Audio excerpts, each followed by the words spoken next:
yang telah memberikan perhatian, bantuan, dukungan, dan doanya, serta juga beberapa unsur dari masyarakat Provinsi Nusa Tenggara Barat yang juga menaruh perhatian dan doanya kepada kami, kepada kita semua di Lombok Timur ini.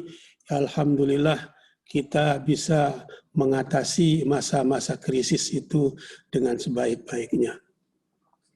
Yang kedua, ucapan terima kasih kepada seluruh Direksi Rumah Sakit Umum Daerah Dr. Sujono Selong dan Rumah Sakit Umum Daerah Lombok Timur di Labuan Haji yang telah memberikan pelayanan optimum kepada kami serta keluarga dan rekan-rekan yang dirawat, sehingga alhamdulillah berdasarkan pelayanan yang optimal itulah maka kami bisa menjalani masa-masa perawatan itu dengan sebaik-baiknya, dan alhamdulillah selama 11 hari dirawat berhasil dengan hasil swab negatif pada hari kemarin.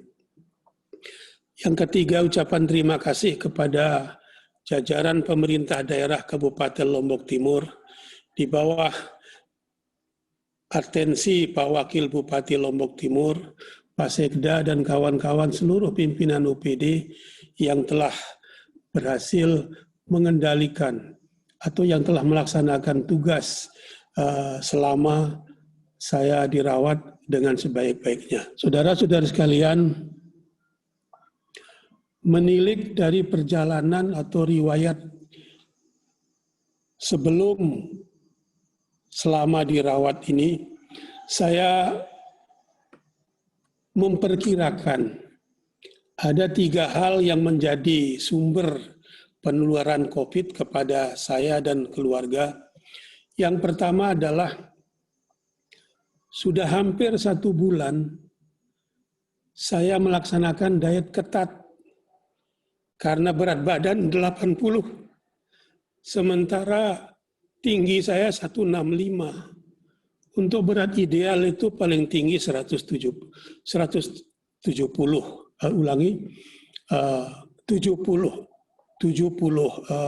kilogram. Tetapi sudah overweight sampai dengan 80. Selama kurun waktu 1 bulan saya makan nasi hanya sekali, lalu selebihnya buah dan sayur. Sehingga dalam kurun waktu 1 bulan itulah penurunan berat badan dari 80 berhasil turun sebanyak 6 kilo menjadi 74. Yang kedua adalah perjalanan antar daerah. Sebagaimana dalam catatan kami, tanggal 12-13 September itu saya bersama dengan Kepala Bagian Umum melaksanakan kunjungan kerja ke Denpasar, melihat beberapa objek yang akan kita tangani di Kabupaten Lombok Timur, akan kita jadikan sebagai standar antara lain rumah sakit.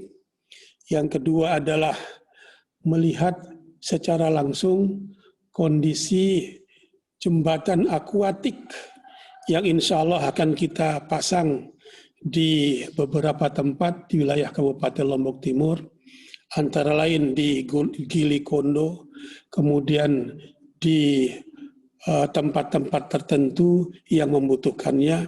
Lebih-lebih lagi adalah sebagaimana janji Pemda kepada masyarakat Gili Re dan Gili Bele, maka kita akan membangunkan jembatan antar 2 pulau kecil itu sehingga anak-anak kita tidak mengalami hambatan ketika berangkat maupun pulang dari sekolah. Nah, kondisi itulah yang kemudian kami meninjau beberapa tempat dan akhirnya pada hari Ahad kembali ke Lombok Timur dalam keadaan sehat walafiat. Yang ketiga adalah faktor ketatnya jadwal, padatnya acara. Sejak kembali dari Denpasar tanggal 13, tanggal 14, 15, 16, Senin, Selasa, Rabu, sampai dengan Kamis, jadwal yang diberikan kepada kami begitu padat. Di situ ada paripurna DPRD, kemudian penerimaan tamu secara resmi, lalu kemudian roadshow ke 21 kecamatan, kaitannya dengan arahan kepada para agen BRI, kemudian para supplier, TKSK, pendamping PKH, agar pelaksanaan BPNT maupun bantuan sosial pangan kepada masyarakat itu dapat terdistribusi dengan baik. Memang tidak seluruh kecamatan kita datangi, difokuskan hanya pada 4 tempat. Pertama di Sakra Barat, kedua di Selong, ketiga di Masbage, ketiga di Pringgabaya, dan yang keempat terakhir di Masbage. Puncak kegiatan itulah yang sangat padat sampai mulai hari Senin sampai dengan Kamis, dan pada hari Kamis itu sudah terasa sekali fisik ini sudah mengalami penurunan, drop, sehingga banyak acara yang hari itu kita batalkan, tetapi yang tetap dilaksanakan adalah acara di Masbage, lalu kemudian penerimaan tamu, serta terakhir adalah acara pelantikan pengurus Dharma Wanita Kabupaten Lombok Timur di auditorium. Setelah itu kemudian masih terima tamu 1 gerombongan lagi, lalu menandatangani berkas-berkas dan mendisposisi surat-surat. Ketika pada jam 14, kemudian kami kembali ke pendopo dalam keadaan yang sudah relatif cukup lemah.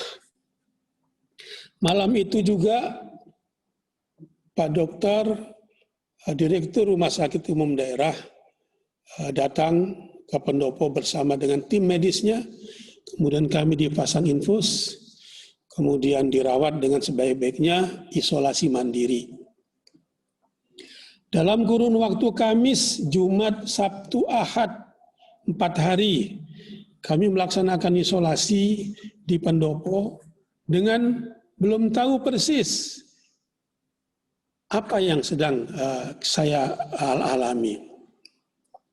Dengan demikian perawatan biasa secara optimum memang, tetapi belum menyentuh secara spesifik, atau mungkin karena belum diswab dengan gejala COVID itu, maka perawatannya seperti itu. Tapi alhamdulillah relatif cukup berkurang. Yang paling dirasakan itu adalah kepala pusing, pening, kemudian perut itu mual, seperti mau muntah tapi tidak bisa, badan meriang, kondisi fisik lemah, dan selera makan sangat menurun. Barulah kemudian pada hari Senin tanggal 21 kami diswab dan hasilnya positif bersama-sama dengan yang lain. Ada istri saya, ada sopir, ada ajudan, ada pramuisma, dan lain sebagainya. Tetapi kami masih bertahan untuk diisolasi mandiri di rumah. Ternyata memang teori isolasi di rumah itu nampaknya sekedar teori saja. Lebih baik ketika kita mengalami hal-hal seperti ini harus fokus, ya, harus fokus. Sebaiknya saya menganjurkan untuk segera saja dirawat di RSUD, di tempat-tempat yang sudah menangani secara khusus masalah-masalah COVID itu. Alhamdulillah setelah dirawat mulai hari Kamis, Senin itu di swab, masih bertahan, Senin, Selasa, Rebo masih bertahan di pendopo. Hari Kamis atas anjuran Pak Direktur Rumah Sakit Umum Daerah, Kepala Dinas Kesehatan, dan rekan-rekan, saya diminta untuk dirawat, dirujuk ke Mataram, ke Rumah Sakit Umum Provinsi. Batin saya menolak. Kita punya rumah sakit tipe B. Provinsi itu juga rumah sakit tipe B. Apa bedanya? Tentu ketika kita dirawat di tempat orang, kita merasa terasing. Tetapi kalau dirawat di rumah sendiri, oleh rekan-rekan sejawat sendiri, yang membutuhkan perhatian yang begitu ekstra ketat, saya yakin maka insya Allah semuanya akan berhasil. Dan alhamdulillah setelah saya menyatakan tidak mau dirujuk dan dirawat tetap di Rumah Sakit Umum Daerah Dr. Sujono Selong di ruang ICU, alhamdulillah semuanya berjalan normatif, pelayanan optimal, premium diberikan kepada kami sekeluarga dengan berbagai macam obat yang diberikan kepada kami, baik melalui suntikan, melalui infus, maupun melalui obat-obatan. Sehingga alhamdulillah dalam kurun waktu 11 hari di sana, kemarin hasil swab-nya negatif, dan hari ini saya insya Allah kembali beraktivitas seperti biasa dalam tataran yang terbatas. Dan oleh karena itu, saya berharap mudah-mudahan pengalaman ini dapat dijadikan sebagai rujukan bagi rekan-rekan sekalian. Saya tidak tahu persis yang mana yang mengakibatkan penularan COVID itu.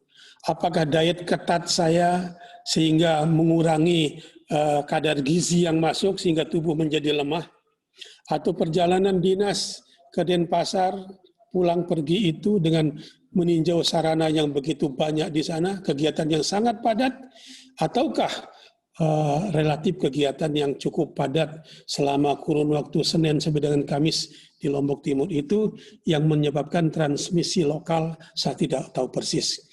Apakah transmisi antar daerah, apakah itu transmisi lokal, yang jelas mari kita ambil hikmahnya bahwa segala sesuatu itu sudah diatur oleh Allah Subhanahu wa taala dan kita harus menjalaninya sesuai dengan protokol kesehatan.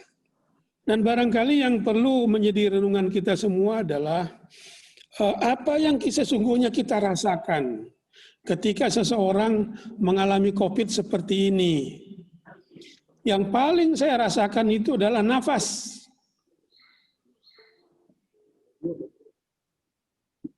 Sepertinya nafas itu tinggal 60%, bahkan kurang dari itu, sehingga nafasnya sengal-sengal, tetapi tidak bisa untuk dimasuki panas. Di dalam ini panas, tapi tidak bisa dimasuki oleh air untuk mendinginkannya. Nah, oleh karena itulah dibutuhkan adanya oksigen. Oksigen itu sangat menolong. Dan alhamdulillah selama dirawat menjelang 3 hari sebelum swab negatif baru oksigen itu kita copot dan mengalami napas seperti biasa. Jadi panas badan ini, tenggorokan itu begitu merasakan betul keringnya, dan kepala pusing, perut mual, badan panas dingin. Nah, itu yang paling saya rasakan ketika sedang dirawat di rumah sakit. Saya berharap saya dengan keluarga sebagai puncaknya, sebagai finishing touch-nya pelaksanaan corona di Lombok Timur ini. Usia saya sudah 64 sekarang. Sudah usia rawan.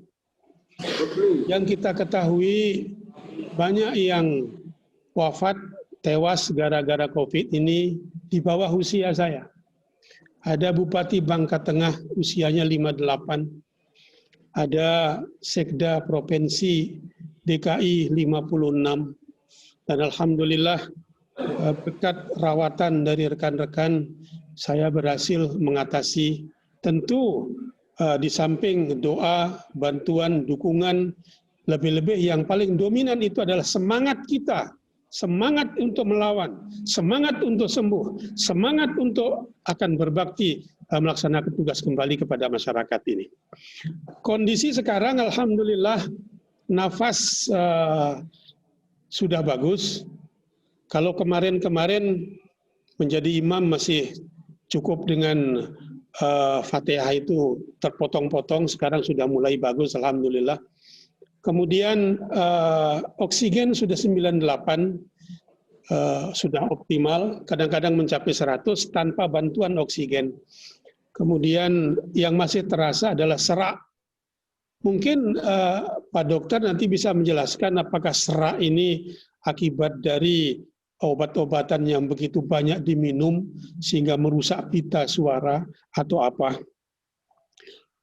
Yang paling kita rasakan yang menumbuhkan semangat adalah begitu banyak janji, begitu banyak ikrar, begitu banyak program yang harus dikawal untuk masyarakat Kabupaten Lombok Timur ke depan, sehingga saya bertekad untuk harus bisa mengatasi, harus bisa melawan, dan harus sembuh agar kembali melaksanakan tugas kewajiban sebagai Bupati Lombok Timur untuk manfaat yang sebesar-besarnya bagi masyarakat Lombok Timur. Ada dua jenis obat yang relatif dominan diberikan kepada saya. Yang pertama adalah obat-obatan tradisional. Di situ ada minyak kayu putih yang dibalurkan sekejur tubuh. Setiap saat di masker itu diberikan minyak kayu putih, dihirup, bahkan ditelan, diminum. Yang kedua, jus kurma. Setiap hari diberikan. Kurma ajwa, itu kiriman dari kawan-kawan. Setiap hari kita minum. Kemudian yang ketiga adalah minuman. Jeruk apa namanya yang besar? Jeruk apa, Dit? Ini yang saya potong-potong. Jeruk lemon. Pagi, siang, sore, malam. Tidak pernah minum kecuali air jeruk perasan lemon. Itu dipotong-potong kulit-kulitnya, kulit sama isinya dipotong. Lalu kemudian diambilkan air panas, minum, habis air panas, minum terus. Yang kedua sudah barang tentu selain dari obat tradisional itu obat-obatan medis. Yang disuntik melalui tubuh, kemudian yang melalui infus, yang melalui obat-obatan yang diminum. Itu sangat dominan dan sangat terasa sekali, sehingga yang saya rasakan itu adalah karena infus masuk terus-menerus, minumnya juga banyak, setiap jam itu pasti kencing. Dan kencingnya itu pekat, karena banyaknya obat-obatan yang kita minum. Nah, disitulah terasa sangat perih. Keluarnya kencing itu mungkin karena cukup kental, menjadi relatif cukup perih ketika keluarnya. Dan alhamdulillah ya semuanya bisa kita atasi dengan sebaik-baiknya. Ya, saya kira itu deh. Ya, saya kira itu dua jenis obat itu. Yang pertama kepada tim gugus tugas. Intensifkan kembali sosialisasi, kawal ketat kebijakan-kebijakan dari pusat, provinsi maupun kabupaten dalam pelaksanaan sehari-hari di lapangan, sehingga kita tidak menemukan kembali ledakan-ledakan pasien pada masa yang akan datang. Yang kedua, harapan kami kepada seluruh masyarakat Kabupaten Lombok Timur tetap melaksanakan protokol kesehatan. Gunakan masker itu kemana-mana di luar rumah. Dan bila perlu, berikan minyak kayu putih di atas tisunya atau di dalam maskernya. Sehingga hawa yang kita hirup itu adalah udara segar yang bisa melegakan napas dan bisa mematikan jika ada kuman-kuman yang bersarang di tenggorokan kita maupun saluran pernafasan kita. Yang kedua, tentu setelah itu adalah dengan menjaga jarak, kemudian tidak berkerumun atau menghindari kerumunan orang, pakai masker, jaga jarak, hindari kerumunan, dan cuci tangan sebanyak mungkin, secepat mungkin. Yang ingin saya tekankan kembali adalah kepada kita umat Islam. Nabi sudah mengajarkan kepada kita bagaimana wudhu yang baik. Selama ini mungkin kita abai. Kita hanya sekedar membasuh muka tanpa berkumur-kumur, tanpa menyedot air ke dalam hidung. Itu yang paling pokok. berkumur-kumur dulu, sedot air ke dalam hidung, kemudian keluarkan dia, lalu barulah cuci muka dan seterusnya. Ini yang nampaknya kita abaikan selama ini, dan oleh karena itu mari kita kembali kepada ajaran yang sudah disunnahkan oleh Rasulullah Sallallahu Alaihi Wasallam ketika kita melaksanakan wudhu. Terima kasih saudara-saudaraku semua. Billahi taufiq wal hidayah. Assalamualaikum warahmatullahi wabarakatuh.